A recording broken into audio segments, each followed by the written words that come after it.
মুন্সিগঞ্জের সিরাজদিখানে গৃহবধূ শাবনুর আক্তার হত্যা মামলার প্রধান আসামি স্বামী রবিনকে গ্রেফতার করেছে এয়ারপোর্ট ইমিগ্রেশন পুলিশ। বুধবার দিবাগত রাত ৩টার দিকে সৌদি আরব যাওয়ার উদ্দেশ্যে হজরত শাহজালাল আন্তর্জাতিক বিমানবন্দরের ইমিগ্রেশন পার হওয়ার সময় তাকে গ্রেফতার করা হয়।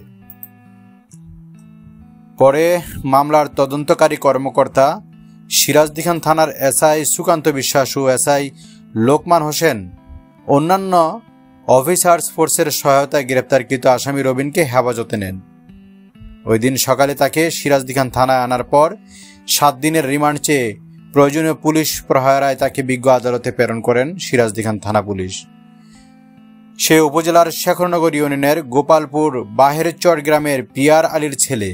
উল্লেখ্য, গত 24শে জুন সোমবার গৃহবধূ শাবনুর আক্তারকে পরিকল্পিতভাবে হত্যা করে তার স্বামী রবিনের বসতঘরের একটি কক্ষে গলায় ওড়না পেঁচিয়ে ফ্যানের সাথে ঝুলিয়ে রাখা হয়। মর্মে নিহত শাবনুর আক্তারের ভাই সম্রাট শেখ বাদী হয়ে স্বামী রবিন ও তার মামা আসলাম, মাতা নাসিমা বেগম, পিতা পিয়ার আলী, খালা সুমা আক্তার ও বোন রাব্বি আক্তারকে অভিযুক্ত করে সিরাজদিখান থানায় একটি হত্যা মামলা দায়ের করেন।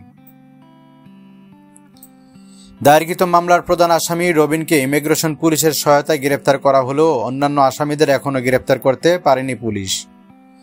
সিরাজদিখান থানার ওসি মোহাম্মদ মুজাহিদুল ইসলাম সুমন বলেন, সিরাজদিখান থানা থেকে আসামি যাতে বিদেশে যেতে না পারে সেজন্য আবেদন করে রাখা হয়েছিল।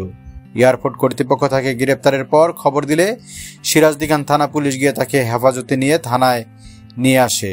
7 দিনের রিমান্ডের আবেদন সহ গ্রেপ্তারকৃত আসামিকে বিজ্ঞ আদালতে পাঠানো হয়েছে।